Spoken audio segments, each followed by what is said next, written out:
परिनिर्वाण स्थली कुशीनगर पर रौरा सभन के परिणाम का रहल बानी।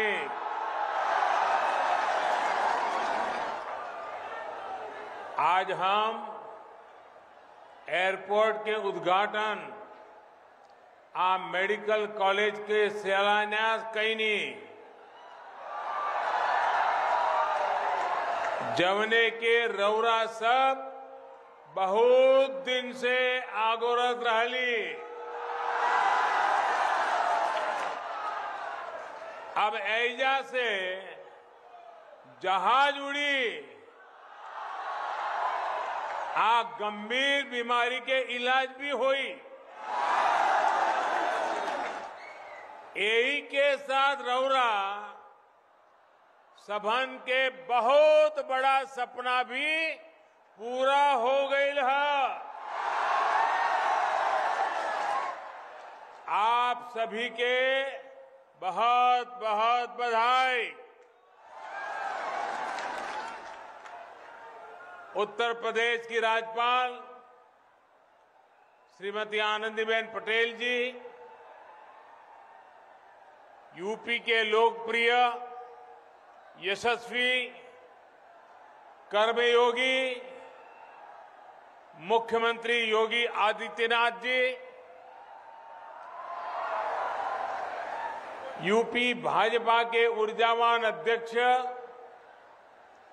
श्री स्वतंत्र देव जी, यूपी सरकार के मंत्री श्री सूर्य प्रताप शाही जी, सुरेश कुमार खन्ना जी, श्री स्वामी प्रसाद मौर्य जी,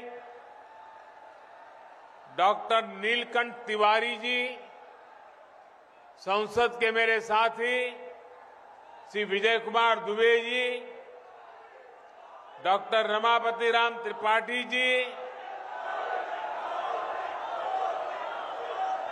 अन्य सभी जनप्रतिनिधिगण और भारी संख्या में यहां पधारे मेरे प्यारे बहनों और भाइयों,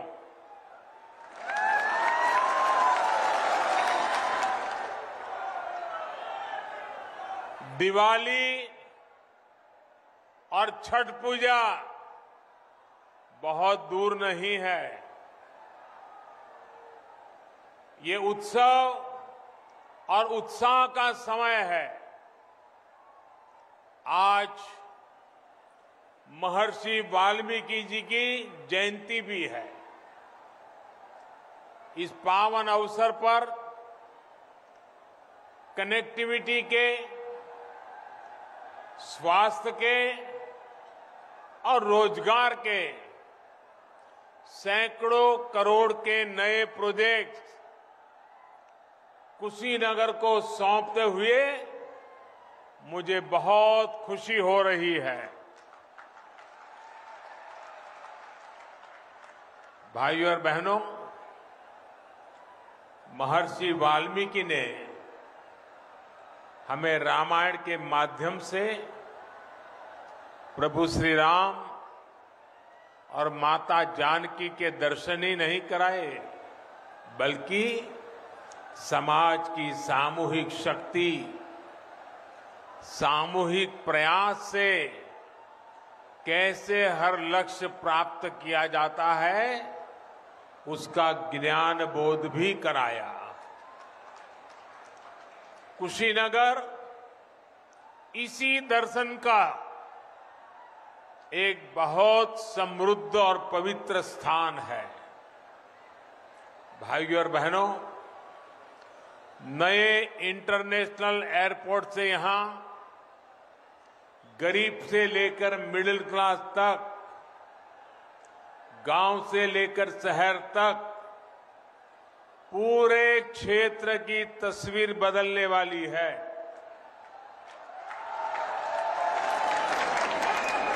महाराजगंज और कुशीनगर को जोड़ने वाले मार्ग के चौड़ीकरण के साथ इंटरनेशनल एयरपोर्ट को तो बेहतर कनेक्टिविटी मिलेगी ही, रामकोला और सिसवा चीनी मिलों तक पहुंचने में गन्ना किसानों को होने वाली परेशानी भी दूर होगी।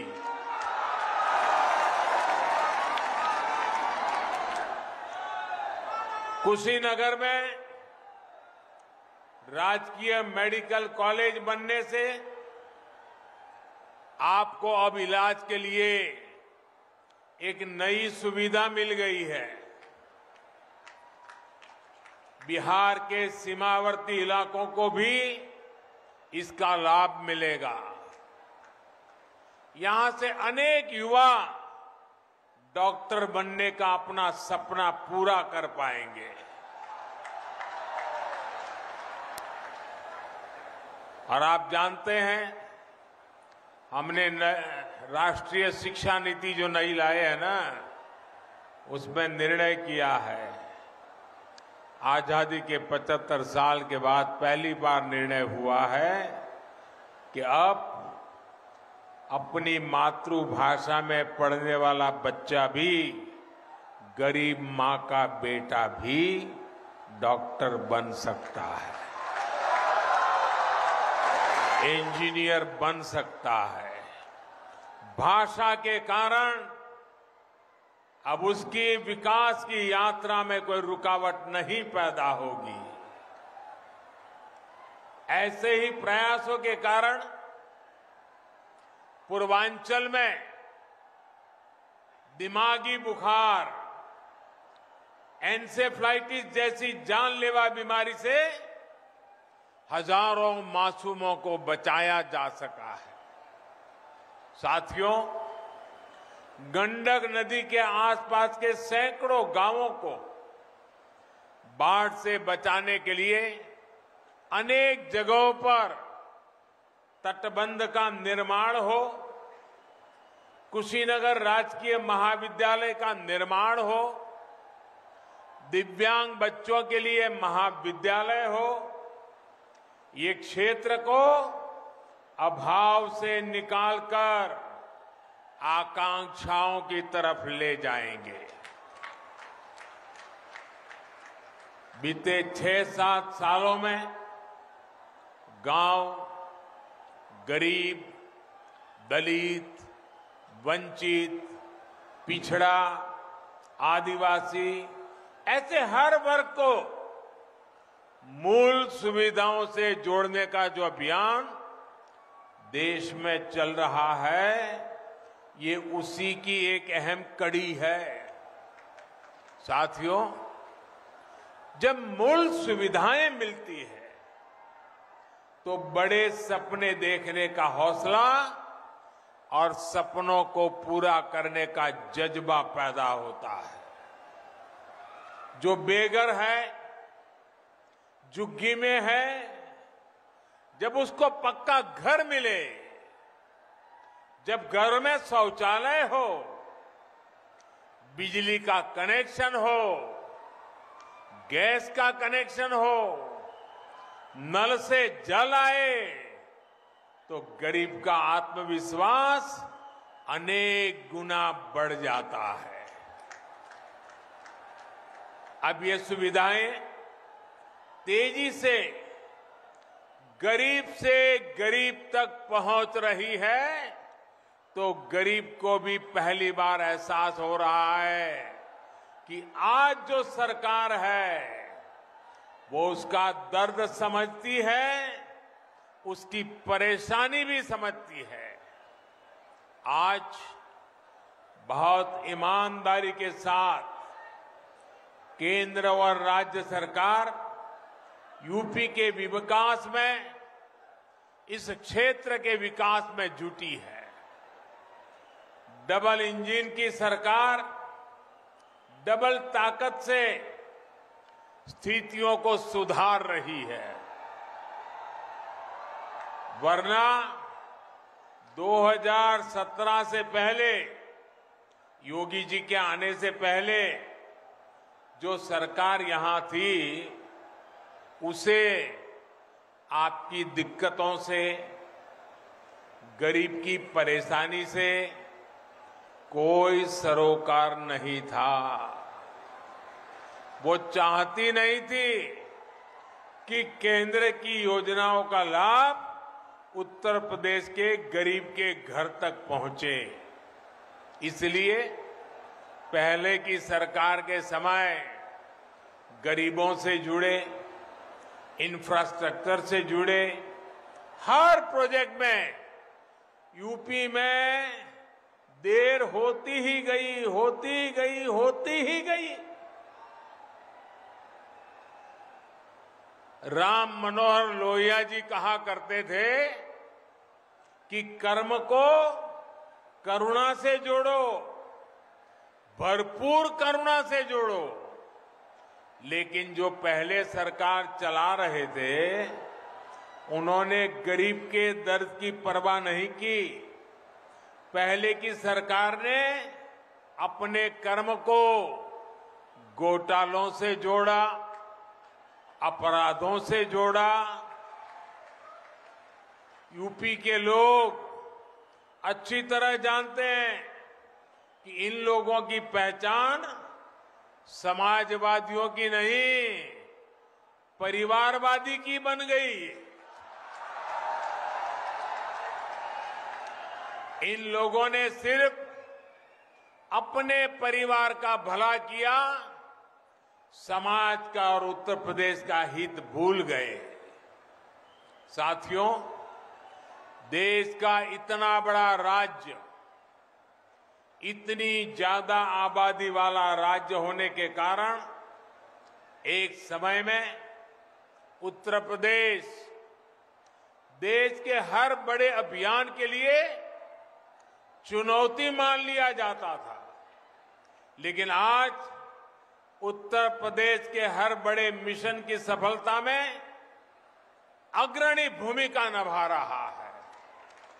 बीते वर्षों में स्वच्छ भारत अभियान से लेकर कोरोना के विरुद्ध अभियान में देश ने ये लगातार अनुभव किया है।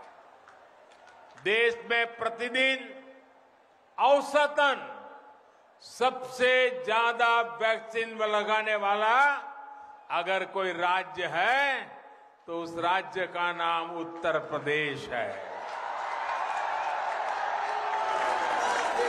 टीबी के विरुद्ध देश की लड़ाई में भी यूपी बेहतर करने का प्रयास कर रहा है। आज जब हम कुपोषण के विरुद्ध अपनी लड़ाई को भी अगले चरण में ले जा रहे हैं तो इसमें भी उत्तर प्रदेश की भूमिका बहुत अहम है।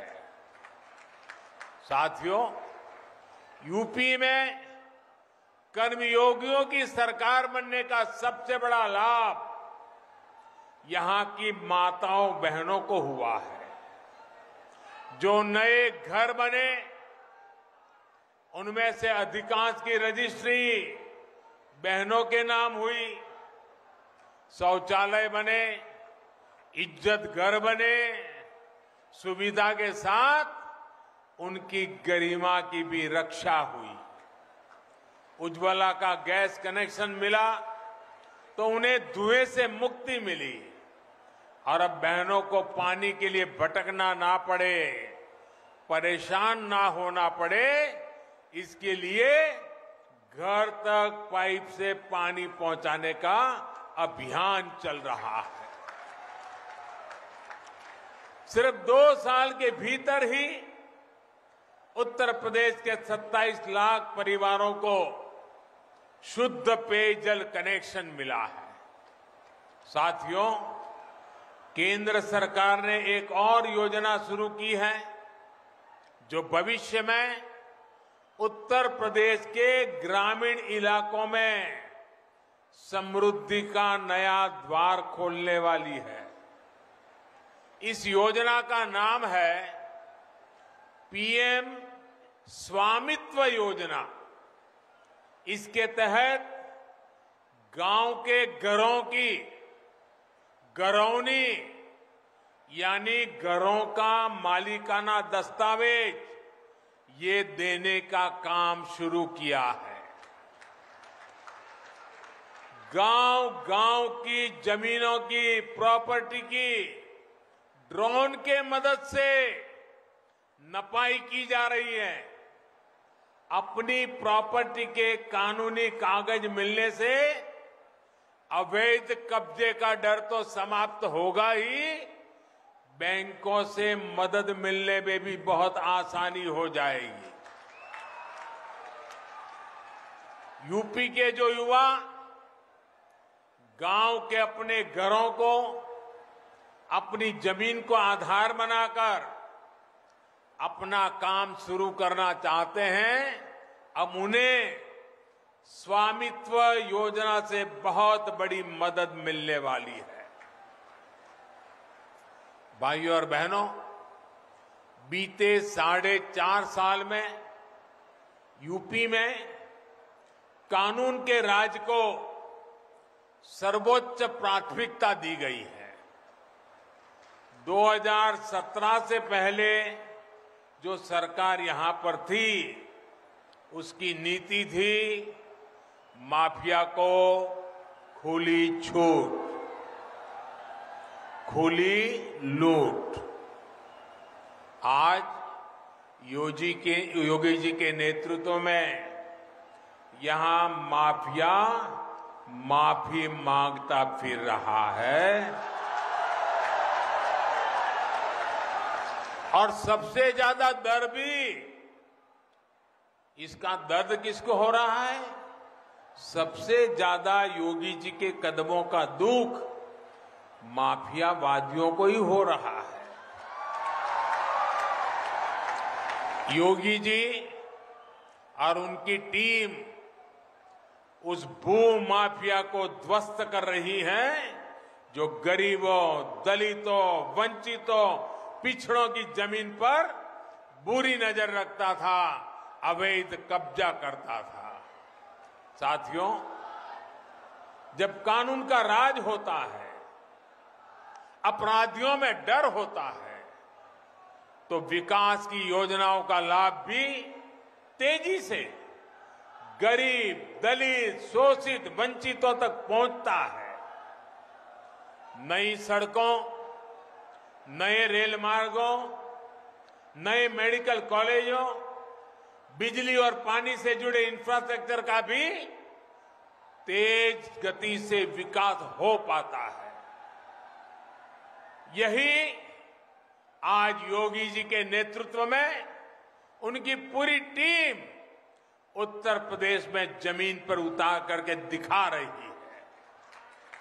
अब यूपी में औद्योगिक विकास सिर्फ 1-2 शहरों तक सीमित नहीं है, बल्कि पूर्वांचल के जिलों तक भी पहुंच रहा है।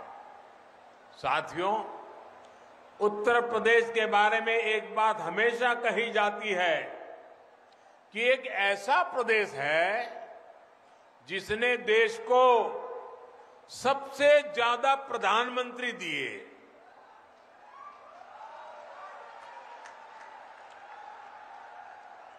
ये यूपी की खूबी है, लेकिन यूपी की पहचान, इस पहचान को लेकर केवल इस दायरे में ही नहीं देखा जा सकता। यूपी को 6-7 दशकों तक ही सीमित नहीं रखा जा सकता। ये ऐसी धरती है जिसका इतिहास कालातीत है, जिसका योगदान कालातीत है। इस भूमि पर मर्यादा पुरुषोत्तम भगवान राम ने अवतार लिया। भगवान श्री कृष्ण ने अवतार लिया। जैन धर्म के 24 में 18 तीर्थंकर उत्तर प्रदेश में ही अवतरित हुए थे। आप मध्यकाल को देखें तो तुलसीदास और कबीरदास जैसे युग नायकों ने भी इसी मिट्टी में जन्म लिया था। संत रविदास जैसे समाज सुधारक को जन्म देने का सौभाग्य भी इसी प्रदेश की मिट्टी को मिला है। आप जिस किसी भी क्षेत्र में जाएंगे, उत्तर प्रदेश के योगदान के बिना उसका अतीत, वर्तमान और भविष्य अधूरा ही दिखेगा। उत्तर प्रदेश एक ऐसा प्रदेश है जहां पग पग पर तीर्थ है और कण कण में ऊर्जा है। वेदों और पुराणों को कलमबद्ध करने का काम यहां के नैमिषारण्य में हुआ था। अवध क्षेत्र में ही यहां अयोध्या जैसा तीर्थ है। पूर्वांचल में शिव भक्तों की पवित्र काशी है। बाबा गोरखनाथ की तपोभूमि गोरखपुर है। महर्षि भृगु की स्थली बलिया है। बुंदेलखंड में चित्रकूट जैसी अनंत महिमा वाला तीर्थ है। और तो और तीर्थराज प्रयाग भी हमारे यूपी में ही है। ये सिलसिला यहां नहीं रुकता है। आप काशी आएंगे तो आपकी यात्रा सारनाथ के बिना पूरी नहीं होगी, जहां भगवान बुद्ध ने अपना पहला उपदेश दिया था। कुशीनगर में तो हम अभी उपस्थित ही है। पूरी दुनिया से बौद्ध श्रद्धालु यहां आते हैं। आज तो पहली इंटरनेशनल फ्लाइट से लोग यहां पहुंचे भी हैं।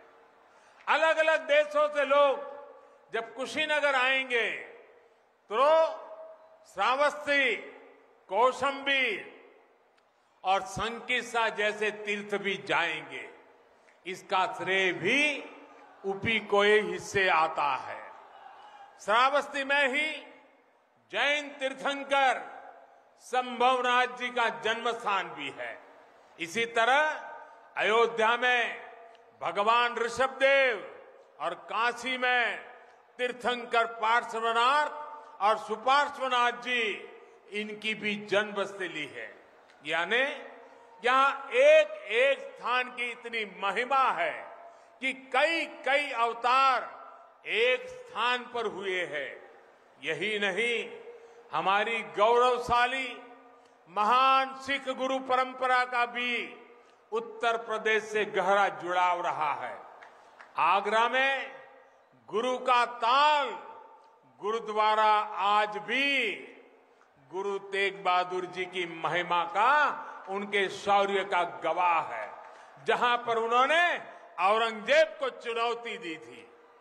आगरा का ही गुरुद्वारा गुरु नानक देव और पीलीभीत का 6वीं पातशाही गुरुद्वारा भी गुरु नानक देव के ज्ञान और उपदेशों की विरासत संजोए हुए है। इतना सब कुछ देश और दुनिया को देने वाले यूपी की महिमा बहुत बड़ी है। यूपी के लोगों का सामर्थ्य बहुत बड़ा है। इस सामर्थ्य के हिसाब से ही यूपी को पहचान मिले, उसे अपनी इस विरासत को आगे बढ़ाने के लिए अवसर मिले, इस दिशा में हम काम कर रहे हैं। साथियों, मैं जानता हूं कि जब मैं उत्तर प्रदेश की सामर्थ्य की, उत्तर प्रदेश की दुनिया में बन रही पहचान की प्रशंसा करता हूं तो कुछ लोगों को बहुत परेशानी होती है। लेकिन सच कहने से अगर परेशानी होती है तो उनके लिए गोस्वामी तुलसीदास जी कह गए हैं। गोस्वामी जी ने कहा है, जहां सुमति तहां संपत्ति नाना, जहां कुमति तहां विपत्ति निदाना। जहां शुद्ध बुद्धि होती है वहां हमेशा सुख की स्थिति बनी रहती है, और जहां कुबुद्धि होती है वहां हमेशा संकट का साया बना रहता है। हम तो गरीब की सेवा का संकल्प लेकर आगे बढ़ रहे हैं। कोरोना काल में देश ने दुनिया का सबसे बड़ा मुफ्त राशन का कार्यक्रम चलाया है। उत्तर प्रदेश के भी लगभग 15 करोड़ लाभार्थियों को इसका लाभ मिल रहा है। आज दुनिया का सबसे बड़ा, सबसे तेज टीकाकरण अभियान सबको वैक्सीन, मुफ्त वैक्सीन 100 करोड़ टीकों के पास तेज गति से पहुंचने की तैयारी कर रहा है। उत्तर प्रदेश में भी अभी तक 12 करोड़ से ज्यादा टीके लगाए जा चुके हैं। भाइयों और बहनों, डबल इंजन की सरकार यहां किसानों से खरीद के नए रिकॉर्ड स्थापित कर रही है। यूपी के किसानों के ही बैंक अकाउंट में अभी तक लगभग 80,000 करोड़ रुपए की उपज की खरीद के रुपये पहुंच गए हैं। 80,000 करोड़ किसान के खाते में पहुंच गए हैं। इतना ही नहीं, पीएम किसान सम्मान निधि से यूपी के किसानों के बैंक खाते में 37,000 करोड़ रुपए से अधिक राशि जमा की जा चुकी है। और ये छोटे किसानों की भलाई के लिए हो रहा है, छोटे छोटे किसानों को ताकत देने के लिए हो रहा है। भारत इथेनॉल को लेकर आज जिस नीति पर चल रहा है, उसका भी बड़ा लाभ यूपी के किसानों को होने वाला है। गन्ने और दूसरे खाद्यान्न से पैदा होने वाला बायोफ्यूल, विदेश से आयात होने वाले कच्चे तेल का एक अहम विकल्प बन रहा है।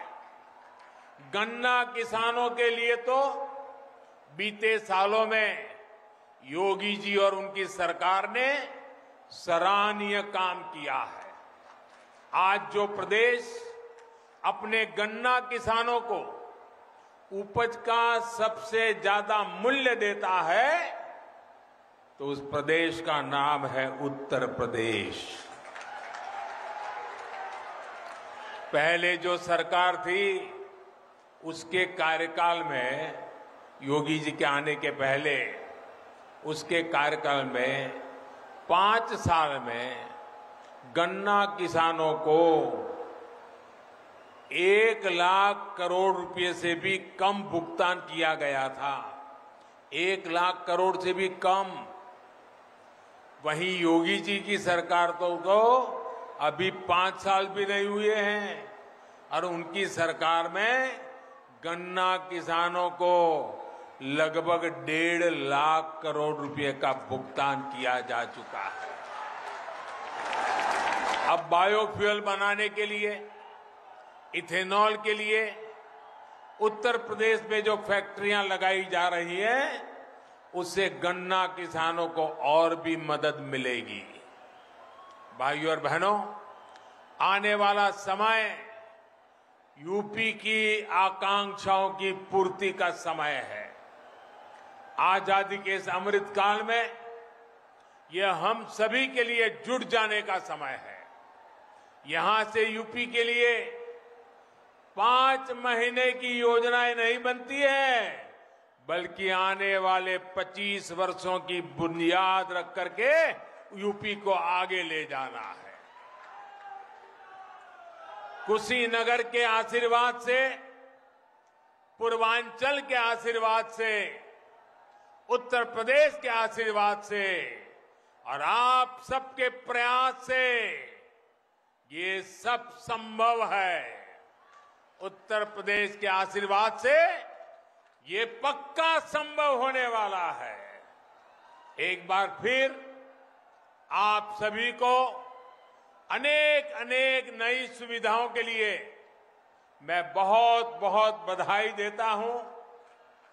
दिवाली और छठ पूजा की अग्रिम शुभकामनाएं देता हूं। हां, एक आग्रह मैं आपसे फिर करूंगा।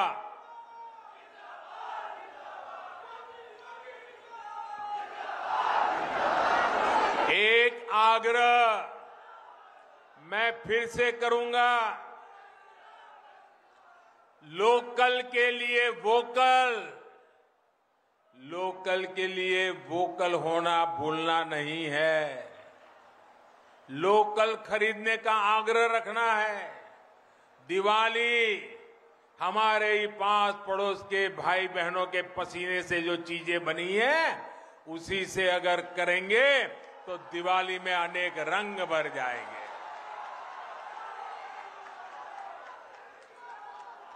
एक नया प्रकाश पैदा होगा, नई ऊर्जा प्रकट होगी।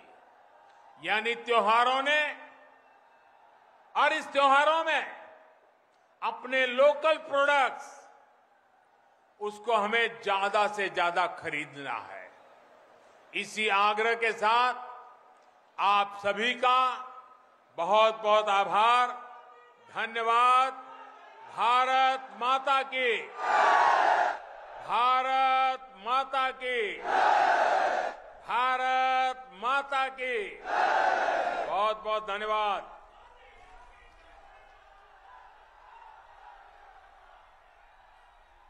यूपी